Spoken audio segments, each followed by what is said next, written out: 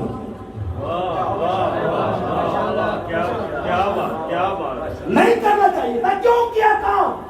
اور وہاں پہ کوئی کوٹلی آزاد کشمیر کا مجمع تو تھا نہیں, تو چپ کر کے بیٹھے رہتے.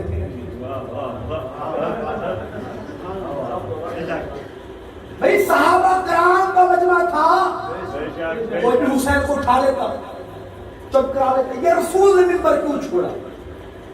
اچھا بچوں چھوڑ ہی دیا ممبر, جا کے اٹھا ہی دیا, اٹھا کے چپ کرا کے وہی چھوڑ دیتے نا, ممبر پر نہ لاتے ہیں. لیکن رسول کا عمل دیکھیے, انہوں نے جا کے حسین کو اٹھایا, پیار کیا, سینے سے لگایا, پھر سینے سے لگاتے ہوئے ممبر پہ لے آئے اور پھر ممبر پہ آ کے بٹھا دیا, اپنے ساتھ بٹھا کے اپنے زانوں پہ بٹھا کے خود پہ کام آ گیا کہ ایھا الناس, اے لوگوں ھذا حسین, یہ میرا حسین ہے. نعرہ تکبیر, نعرہ رسالت, نعرہ حیدری, حسینیت, حسینیت, یزیدیت, یزیدیت. اچھا اس کی دو وجوہات جو میری سمجھ میں آئی ہے, باقی تو مجھے نہیں پتا, جو میری سمجھ میں آئی ہے وہ میں آپ تک پہنچا دیتا ہوں. ایک وجہ تو یہ ہے, دیکھیں اب یہاں پہ قرآن ناطق کا ذکر ہے, یہاں پہ تو قرآن پڑھا ہوا ہے اور میں خطاب کر رہا ہوں اور وہ قرآن گر پڑے, تو میں آپ سب سے پوچھتا ہوں کیا میں اپنی تقریر جاری رکھوں گا؟ نہیں. اب یقیناً تقریر وہ حرام ہو جائے گی, قرآن کو اٹھانا واجب ہو جائے گا. اور اگر میں تقریر کرتا رہوں اور قرآن گر پڑے تو آپ کب سب کہیں گے مولانا صاحب آپ تو انتہائی جاہل ہیں, آپ کو اتنا پتہ نہیں کہ قرآن گر گئے اور آپ نے تقریر جاری کر رکھے ہیں. اور اگر میں تقریر کرتا رہوں قرآن گر پڑے تو مجھ پر کفارہ واجب ہو جائے گا. آپ لوگوں کی تانا بازی مجھے برداشت کرنی پڑے گی, ایک بچے کی بات سننی پڑے گی کہ کیسا مولوی ہے, کیسا خطیب ہے, بڑا مقرر بڑا بنتا ہے, تجھے اتنا ہی نہیں پتا قرآن گر گیا تو میں تقریر سنا رہا تھا.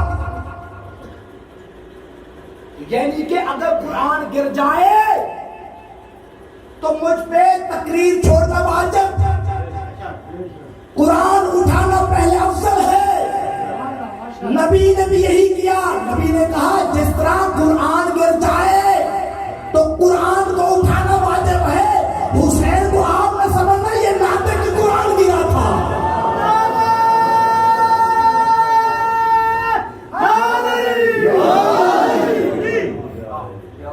یہ ناطق کے قرآن گرا تھا اور قرآن کو اٹھانا واجب ہو جاتا ہے, تقریر چھوڑنی پڑتی ہے.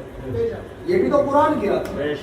رسول نے بھی یہی کیا, قرآن ناطق کے پارے کو اٹھایا, چوما, پیار کیا, سینے سے لگایا, پھر ممبر پر لے آئے اور پھر قرآن ناطق کی تلاوت کی. اچھا دیکھیں ڈاکٹر صاحب, ہر شے کے نا ہر شے کے بھائی چار وجود ہوتے ہیں، ہر شے کے چار وجود۔ کون کون سے؟ ایک ہوتا ہے وجود ذہنی،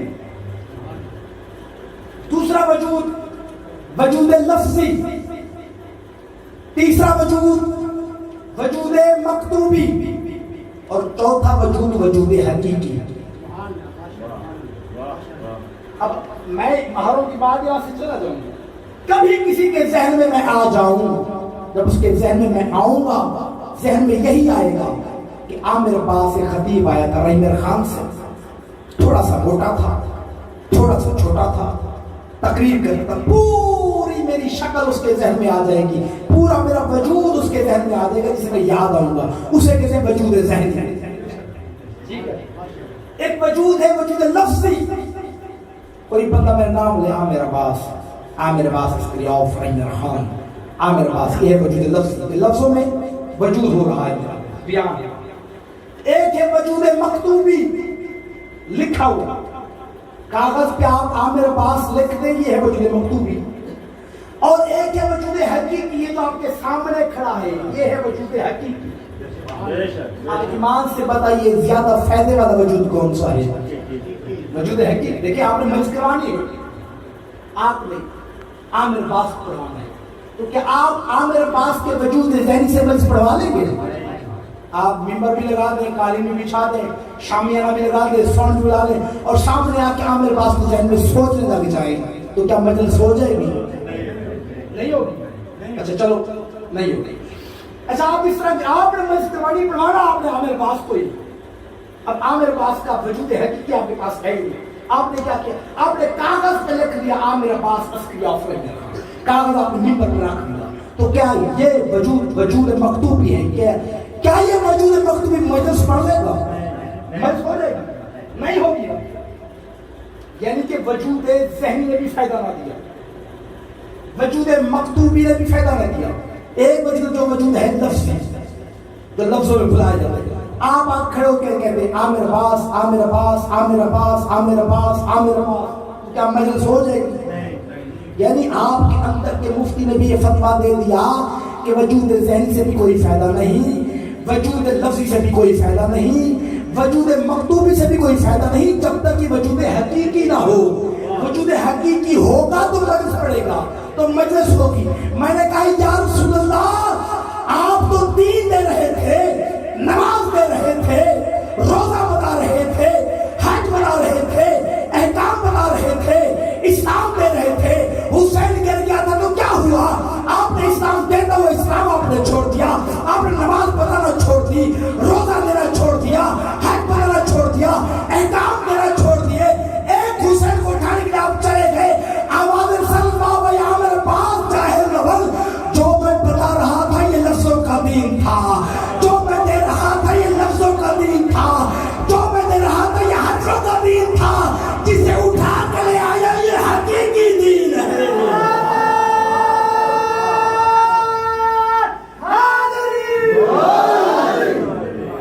جسے اٹھا کے لے آیا ہوں یہ حقیقی دین ہے، جسے اٹھا کے لے آیا ہوں یہ حقیقی دین ہے۔ اسی لیے تو شاہ اجمیر نے کہا تھا کیا کہ شاہ است حسین، بادشاہ است حسین، آگے کیا کہا؟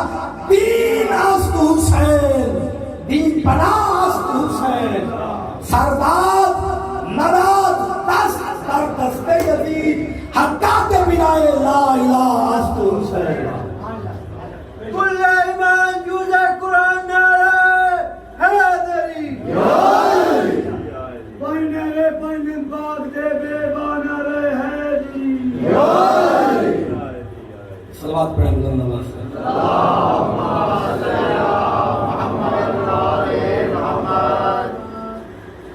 عزت جو بڑی تھی تو مصیبت بھی بڑی تھی،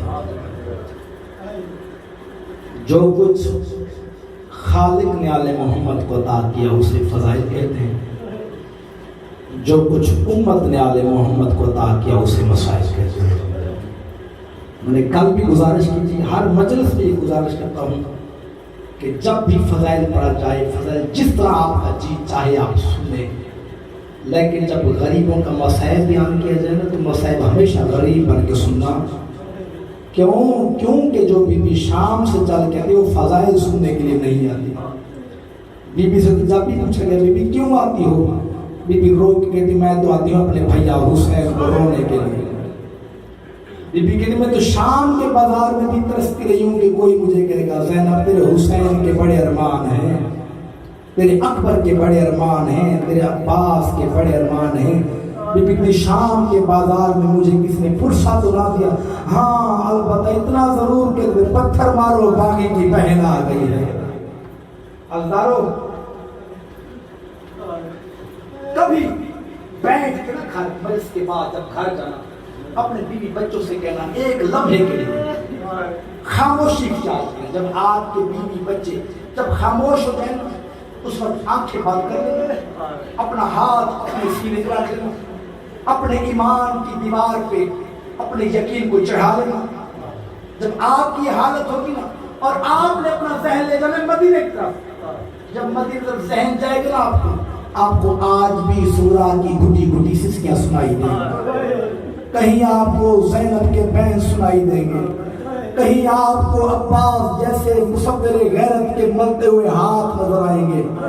جو مدینے کی گلیوں میں رو بھی رہا ہے رو کے اعلان بھی کر رہے ہیں مدینے والوں, کسی نے مجبور غیور کو دیکھنا تو آؤ مجھ عباس کو دیکھے جو کر بھی سب کچھ سکتا ہے. سب کچھ کرنے کے باوجود حسین کی مصلحت ہے کہ میں کچھ نہیں کر سکتا. سب کچھ کر سکنے کے باوجود حسین کی وجہ سے خاموش ہوں. عزاداروں 3 بار پڑھتے تھے حسین واپس. جب یہ قافلہ نکلنے لگا نا شجرۃ الوداع کے پاس پہنچتے ہیں حسین 3 بار واپس پڑھتے. چوتھی دفعہ اللہ جل حسین نے کیا دیکھا کہ اب حسین سے رہا نہ گیا. حسین نے کہا عباس, جی سردار, عباس اب تو جا کے خیمے جا کے اکبر کو لے گیا, کیونکہ جو منظر میں نے دیکھا ہے نا مجھ سے برداشت نہیں ہوگا. عباس روک کے دے میرے مولا میرے آقا آپ نے کیا منظر دیکھا. روک حسین کہتے ہیں عباس میں نے دیکھا میرے گھر کی دیواریں تھی اور میری بیٹی سغرا کا ماتھا تھا. جب میں تلے لگانا جہاں پہ سغرا کا ماتھا لگتا دیوار سرخ ہو جاتی. عباس نے اپنی زندگی میں اپنی بیٹی سغرا کا لہو نہیں دیکھ سکتا. عباس نے اپنی بیٹی کا لہو نہیں دیکھ سکتا. میں کہوں گا حسین مولا آپ تو سغرا کا لہو دیکھنا آپ کو برداشت نہیں.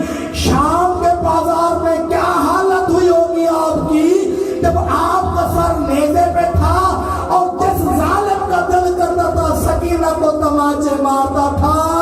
کوئی سکینہ کے رخسار پہ تماچا مارتا, کوئی سکینہ کے گلے پہ تماچا مارتا اور سکینہ رو کے کہتی ظالمہ مجھے نہ مارو, میں سید زادی ہوں, میں حسین کی غریب بیٹی ہوں. اللہ لعنت اللہ علی الظالمین والسائر علی